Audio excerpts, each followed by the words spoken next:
Hello amis Sagittaire, bienvenue dans ta guidance du mois de novembre. Alors cette guidance arrive un peu tard, on est déjà le 10 novembre, mais c'est une guidance avec un thème spécial où on n'explore pas particulièrement comme à l'habitude le climat, l'énergie du mois, le climat professionnel, sentimental, etc. Mais on est sur un tirage spécial, l'alchimie de l'ombre et de la lumière, puisque on est au mois de novembre, on est sous le signe du Scorpion, et c'est une belle période pour explorer un peu nos ombres, ce qui se passe dans notre inconscient, aller un petit peu introspecter en profondeur. Donc c'est ce qui se passe pour vous actuellement dans cette période à venir. Que vous soyez donc Sagittaire du signe lunaire, solaire ou ascendant, cette guidance est faite pour vous. Je vous rappelle que ce sont des guidances générales, donc ça peut pas parler à tout le monde, ça vous parlera peut-être pas ce mois-ci, peut-être que ce thème en particulier d'alchimie, de transformation, d'intégration de nos parts d'ombre et de nos parts de lumière, ça ne vous parlera pas non plus. Dans ce cas-là, passez votre chemin, vous pouvez revenir le mois prochain puisqu'on reviendra à un format classique en début de mois, et puis surtout n'hésitez pas du coup à aller voir vos 3 signes solaires, lunaires, ascendants, vos 3 signes principaux pour avoir une guidance plus complète, avoir plus de pistes d'exploration et de réflexion. Alors, ce mois-ci, on va donc avec ce tirage spécial, on va aller explorer en fait ce qui se passe au niveau de votre conscient, au niveau de votre inconscient, quelle est votre part d'ombre, quelle est votre part de lumière, quel est comment équilibrer, quelle est l'harmonie en fait entre tout cela et quel est le système harmonieux entre tout ça, et puis quel élément de transformation en fait vous pouvez prendre en compte. Donc je vais tirer les 6 cartes hors caméra pour gagner un petit peu de temps, et puis on se lance dans l'interprétation juste après. Mes amis Sagittaires, ça y est, j'ai fait votre tirage, regardez ce magnifique tirage que j'ai pour vous, ce magnifique tarot aussi. On est avec le tarot de l'illumination et les visions éthérées de Matt Hughes. C'est un très beau tarot, un des tarots que j'ai récemment acquis. On est sur un tirage global assez cohérent avec un certain nombre de choses. On remarque qu'on a le fou, 0, qui est le début et la fin. Et on a aussi 2 10 qui sont un début, qui sont la fin, début aussi de quelque chose.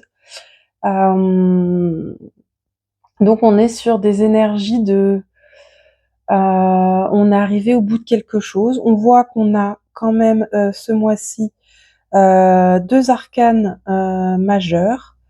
On a 2 épées, une coupe, un denier. On n'a pas de bâton. On n'est pas du tout dans des énergies d'action, de désir, de passion dans cette période-là. En rapport avec ce travail-là d'ombre et de lumière, on va être sur du mental, mais on a quand même la lune qui nous parle beaucoup de notre inconscient, de nos émotions. Alors, on va aller explorer chacune des cartes une à une. Alors, j'espère que vous ne serez pas gênés par mon petit chien qui est malade actuellement, qui a par moments des petites crises de toux, le pauvre petit bichon. C'est pas un bichon, sa race, je dis mon pauvre petit bichon. Mais du coup, voilà, il peut y avoir des petits bruits parasites, excusez-moi par avance. Alors, on commence avec la première carte qui est ici le fou. Cette magnifique carte, d'ailleurs mon chien ressemble plus à ça qu'à un bichon. Cette magnifique carte de fou qui représente du coup votre élan conscient. Ça représente, ami Sagittaire, ce que tu veux construire, ce que tu veux attirer à toi, ce par quoi tu es attiré, ce que tu as envie d'exprimer. Et on voit clairement dans cette carte qu'il y a un désir, une volonté, une direction d'aller vers de la nouveauté, vers de l'aventure, vers de l'inconnu, explorer de nouvelles choses, être aussi peut-être dans un lien à l'environnement qui est plus léger, plus insouciant, On a envie de tester des nouvelles choses, on a envie d'oser, on a envie d'explorer des nouvelles choses. En tout cas, on est sur le commencement de quelque chose. Peut-être que vous venez de vivre une période où quelque chose vient de se terminer et vous êtes dans une étape actuellement où vous avez un peu la voie libre pour choisir choisir ce que vous allez faire dans la période à venir. Euh, Si c'est pas le cas, si vous êtes actuellement dans quelque chose de très routinier au sens où les choses sont assez prévisibles, vous avez votre travail, vous êtes en CDI, vous savez comment ça se passe au travail du lundi au vendredi, vous avez votre vie personnelle où il y a telle chose, et les choses sont assez réglées. Peut-être que vous avez envie de quelque chose de nouveau, peut-être que vous avez envie d'explorer quelque chose de nouveau, partir à l'aventure en week-end, en voyage, vous mettre à une nouvelle activité qui va vous permettre de découvrir un nouvel univers, apprendre quelque chose de nouveau. En tout cas, c'est l'élan conscient dans lequel vous êtes actuellement. Vous avez envie de vous lancer dans une nouvelle aventure et vous avez peut-être envie de vous y lancer de manière un petit peu insouciante, sans trop vous prendre la tête. La deuxième carte maintenant, mes amis Sagittaires, va représenter qui est donc le 10 de coupe. Magnifique carte, hein, on voit voilà un couple avec un enfant. Alors évidemment, c'est la carte du bonheur familial. Hein, malheureusement, beaucoup de jeux sont représentés de manière assez genrée, mais on y met ce qu'on veut, hein, si on se retrouve pas dans le couple comme ça hétérosexuel, tout comme la famille, ce n'est pas seulement le couple hétérosexuel avec un enfant. La famille, ça peut être un cercle de d'amis proches. C'est la famille, c'est celle qu'on décide de construire et elle prend la forme. Elle peut prendre une multitude de formes. C'est ça que je veux dire. En tout cas, voilà, c'est ce qu'il y a sous la surface, ce qu'il y a inconscient chez vous, c'est cette volonté de faire famille. Euh,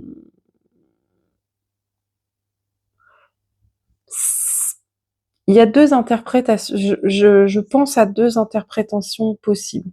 Pour certains d'entre vous, et je pense que c'est peut-être plus ça quand même qui va se jouer dans ce qu'on a là. Il y a un désir vraiment conscience de de partir à l'aventure, d'aller explorer, d'aller découvrir, et peut-être que inconsciemment il y a un attachement aujourd'hui à votre famille qui fait que vous n'osez pas peut-être faire certaines choses ou partir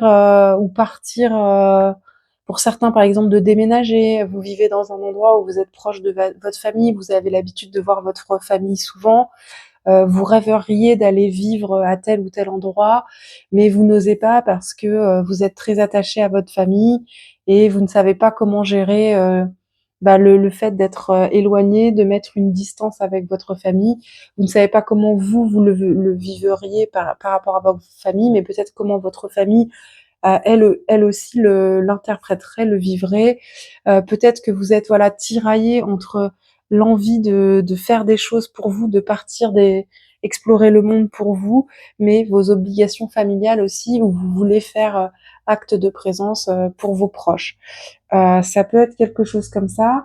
Et pour d'autres, ça peut représenter une envie inconsciente de créer une famille et euh, et de peut-être que en fait parfois comment je vais dire ça simplement. Euh, Parfois on est dans une vie où on se sent pas forcément satisfait et on va chercher très loin quelque chose de très simple. Je pensais réussir à le dire simplement, mais au final, je pense que je vous ai encore plus embrouillé en disant ça. Ce que je veux dire, c'est que par exemple, euh, quelqu'un peut, il y a des personnalités parfois, des personnes qui vont aller chercher l'extraordinaire pour finalement trouver l'ordinaire. Ils vont partir, ils vont voyager, ils vont partir 1 an, dans un pays, ils vont explorer ci ou ça, ils vont déménager souvent, ils vont tester plein de nouvelles choses, etc. Et puis en fait, à la fin, tout ce qu'ils veulent, c'est rencontrer un partenaire, une partenaire avec qui ils seront heureux, à fonder une famille, etc. Et en fait, ils vont chercher ça, ils vont faire tout un tas d'expériences nouvelles, un peu folles, pour se donner en fait plus d'occasions, en fait, plus de chances de trouver ça en fait. Voilà. Je sais pas si c'était bien clair, mais bon, voilà. Donc la troisième carte représente, ami Sagittaire, ton ombre. Alors ton ombre, c'est vraiment qu'est-ce qui te bloque aujourd'hui, qu'est-ce que tu rejettes ou qu'est-ce que tu refoules. Euh, et là, on voit que peut-être l'épée, hein, pour rappel, c'est le mental, et le 10 d'épée, c'est vraiment comment dire, la carte de l'épuisement un peu, de l'épuisement mental en fait. On est arrivé au bout d'un truc. De toute façon, les 10, c'est vraiment c'est vraiment le fait d'être arrivé à terme de quelque chose en fait. Quand on est arrivé au 10, c'est un peu comme le fou. C'est pour ça que je disais tout à l'heure, c'est marrant parce que vous avez ces trois cartes là, le fou, 10 de coupe, 10 d'épée. Le 10, c'est vraiment un passage au cycle supérieur. C'est quand on est arrivé au bout de quelque chose et qu'on va au-delà. Et le fou, c'est exactement ça dans le voyage des 22 arcanes majeurs, dans le parcours initiatique des 22 arcanes majeurs. Le fou, si généralement il a pas de numéro ou il a le numéro 0, c'est une boucle, c'est un cycle. C'est que en fait, c'est celui qui débute et qui termine un nouveau. Donc, il fait le lien en fait entre la fin d'un passage et le passage à un cycle supérieur. Donc, vous êtes dans cette dynamique-là actuellement, ami Sagittaire. Et donc, avec le 10 d'épée, on arrive on est dans un espèce d'état où on a l'impression d'être arrivé au bout de quelque chose. On a besoin de... Est-ce que, comme c'est une ombre et que c'est quelque chose que vous refoulez et que vous rejetez, est-ce que vous avez une incapacité aujourd'hui à vous rendre compte que quelque chose est terminé, que quelque chose vous a épuisé, quelque chose vous a usé, vous êtes arrivé au bout de quelque chose. Vous avez, voilà, hein, on voit ce personnage au bord de l'eau, couché, qui a l'air quasiment à l'agonie, avec 10 épées plantées dans le dos. Il en peut plus. Il est à terre en fait. Et dans le 10 d'épée, il y a vraiment cette notion de je reconnais, je prends conscience que là, je suis arrivée au bout de cette chose-là, que ce n'est plus possible, que maintenant je dois cesser. Je dois sortir de ces énergies-là pour quelque chose de nouveau, pour quelque chose d'autre, pour que ça s'arrête. Est-ce que c'est quelque chose qu'aujourd'hui vous avez du mal à identifier? Est-ce que c'est quelque chose pour lequel vous êtes un peu dans le déni, que vous refoulez? Est-ce qu'il y a un domaine de votre vie, peut-être que c'est en lien, on est sur les épées, hein, donc est-ce que c'est en lien avec le domaine professionnel, le domaine intellectuel, le domaine de la communication, des idées? Est-ce qu'il y a quelque chose en fait pour lequel vous vous avez donné beaucoup d'efforts, qui vous a beaucoup épuisé et pour lequel aujourd'hui vous avez du mal à lâcher prise, vous avez du mal à reconnaître que vous êtes arrivé euh, au bout de quelque chose? À vous de voir si ça vous parle. Continuons avec la quatrième. Oula. Continuons avec la quatrième carte qui, elle, nous parle de, à l'inverse, ça c'est votre ombre, votre lumière. Qu'est-ce euh, qui contrebalance en fait cette ombre? Quelle est la part lumineuse que vous avez aussi en vous? Parce on a des parts d'ombre et on a des parts de lumière, tous indistinctement. On n'a pas que du mauvais, ou que du bon en nous. On n'a pas que du positif ou du négatif en nous. On est traversé par des pensées, des idées, des émotions de toutes sortes en tant qu'être humain. Et vous, votre lumière, ce qui vous inspire, ce qui vous éclaire, en fait, c'est la lune. Donc c'est assez beau parce que à la fois vous avez dans cette ombre euh, cette cette espèce d'épuisement mental où vous êtes arrivé à bout de quelque chose et vous avez du mal à le reconnaître, mais en même temps, votre force, votre lumière, c'est d'être connecté en fait à vos émotions, connecté à votre inconscient, connecté à ce que vous ressentez, à peut-être connecté à des sentiments de mélancolie, de nostalgie, des choses du passé, de votre enfance, des choses. Peut-être que vous avez un rapport, comment dire, vous avez un rapport quasi, je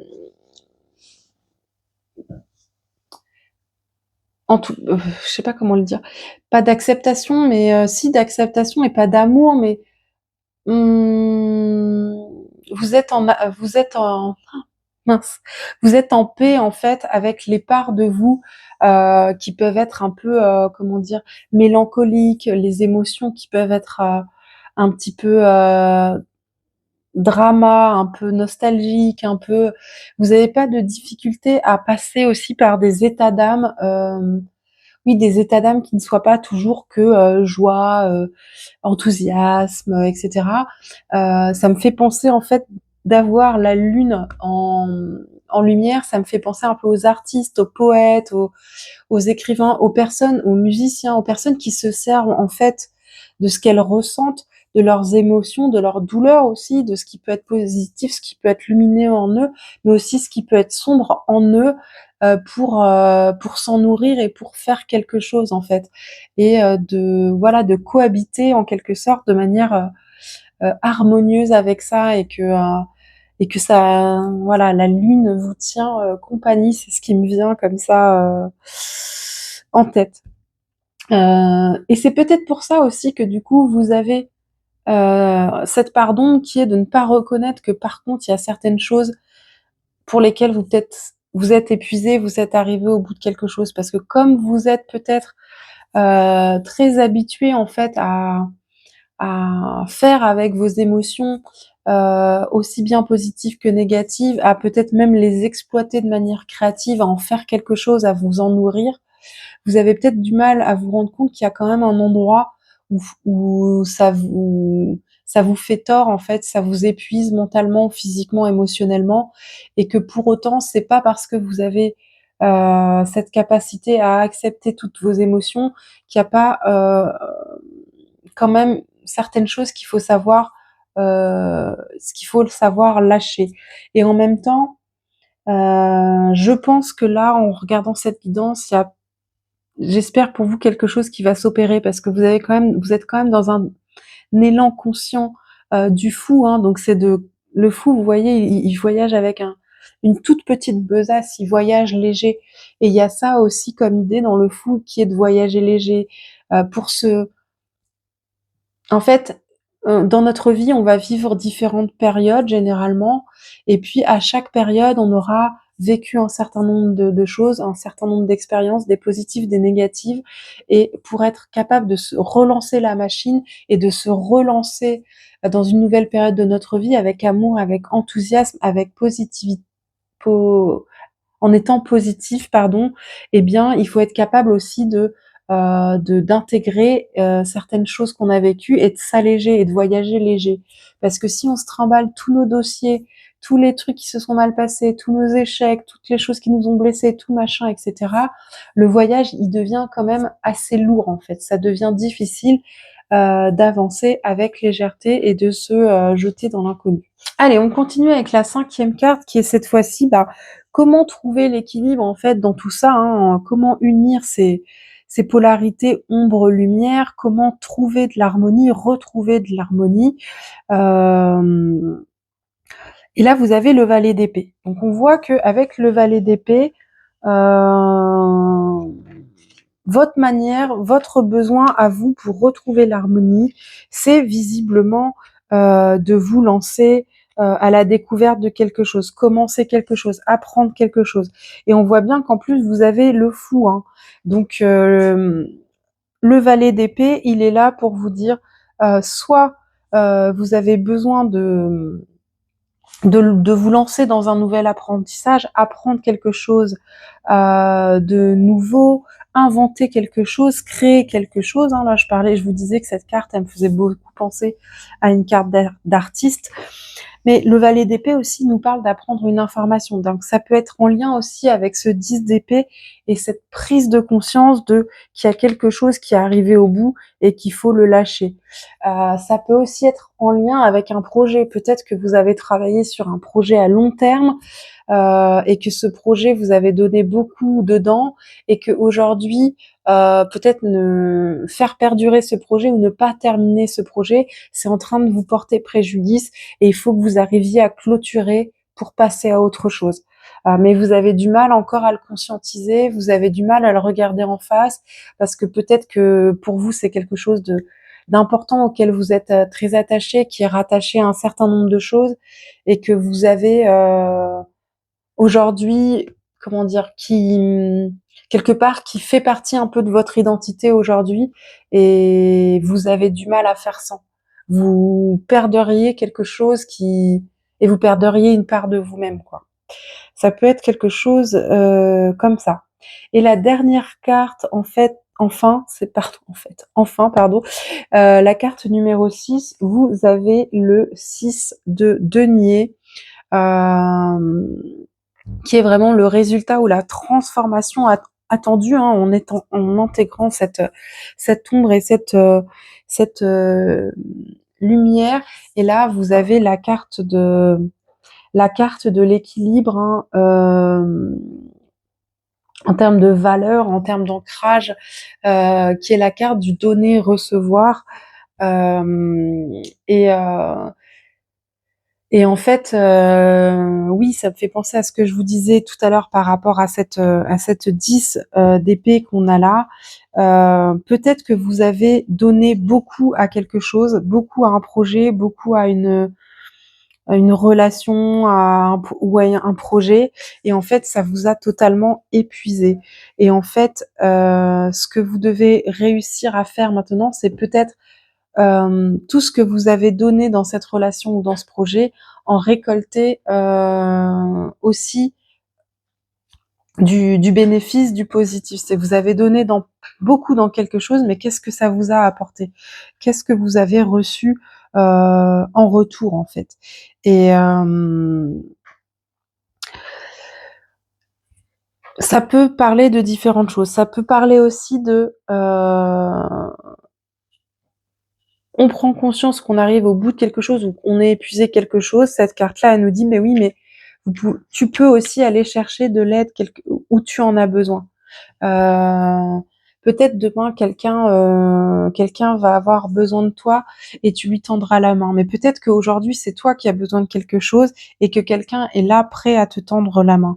En tout cas, ce qu'elle nous dit, cette carte-là, en fait, c'est on a besoin en fait dans notre vie, on a besoin d'être dans un certain équilibre, d'être dans un certain partage entre ce qu'on donne au monde, ce qu'on donne aux autres, ce qu'on donne de soi et ce qu'on reçoit du monde, ce qu'on reçoit des autres. Ça me fait penser vraiment à quelqu'un qui sacrifierait toute sa vie pour quelque chose et qui n'aurait jamais rien en retour, qui vivrait dans le plus grand dénuement sans avoir jamais aucun retour.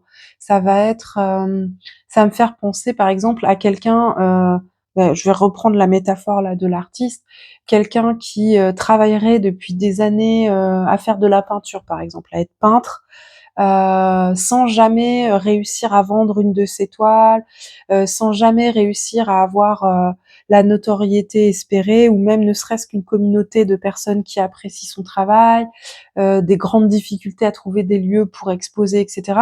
Mais qui passerait quand même tout son temps et qui aurait du mal en plus financièrement à en vivre, etc.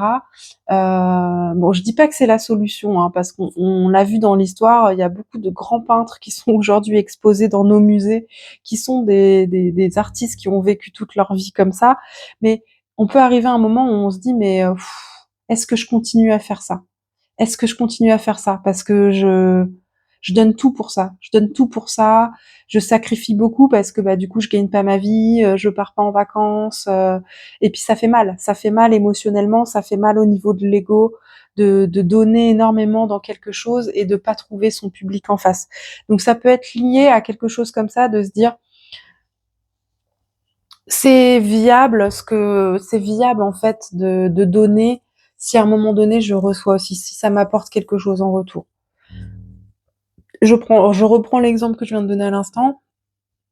Quelqu'un qui ferait ça avec les conditions que je viens d'exposer, mais qui en aurait absolument rien à faire et qui serait très heureux simplement du fait de pouvoir faire ce qu'il aime, eh bien finalement c'est équilibré parce que ça lui apporte exactement ce dont il a besoin. Par contre, celui qui sent que du coup il est dans la souffrance parce qu'il manque de reconnaissance, il manque de réussite financière, professionnelle, etc., et ben peut-être qu'il va arriver à cet état-là et se dire stop, ça suffit. Je vais peut-être faire les choses différemment parce que là, j'ai plus l'équilibre qui est nécessaire à mon bien-être. Voilà, mes chers amis Sagittaires. Pour terminer cette guidance, je vous propose un petit message angélique du tarot des anges. Une petite carte du tarot des anges avec un petit message pour terminer cette guidance. Pour vous, mes amis les Sagittaires. Chevalier de feu. Ah bah voilà un bâton. On n'avait pas de bâton. Passionné, aventureux, confiant, agité. Un événement soudain sollicite toute votre attention. Le temps presse, réfléchissez attentivement. En tout cas, le cavalier de feu, c'est un personnage qui est passionné, qui est aventureux, qui est confiant. C'est un peu comme à l'image du fou, hein. Et, euh, et peut-être qu'il va justement y avoir un élément extérieur du coup qui va vous aider à vous relancer, à apprendre quelque chose de nouveau, à vous relancer dans quelque chose qui va vous nourrir et vous passionner. En tout cas, c'est tout ce que je vous souhaite. Et en plus, on a en dos de deck le 3 de feu, hein, qui est vraiment la carte du vision board, qui est la carte de se projeter dans ce que l'on désire pour la suite. Et enfin, je vous tire un petit message du petit oracle de l'intuition pour prendre un dernier petit message pour vous, mes amis Sagittaires. Oh là là, j'en ai plein. Allez, communication. Ton authenticité est magnifique et juste à exprimer. Écoute ta vérité, ose dire ce que tu penses dans ta profondeur, alors ta parole est naturellement inspirée. Il y a vraiment quelque chose de l'ordre d'oser, hein, avec ça, puis avec le fou. Euh, En tout cas, pour récapituler, mon cher ami Sagittaire, il est vraiment question de retrouver une forme d'équilibre en ce que tu donnes au monde, ce que tu donnes aux autres et ce que tu reçois. C'est marrant parce que le signe d'avant avait un message assez similaire tout en ayant des cartes, des problématiques ou des thématiques assez différentes. J'espère que cette guidance t'a plu. Si elle t'a plu, n'hésite pas à liker la vidéo, à me laisser aussi un petit commentaire pour me dire ce que tu en penses.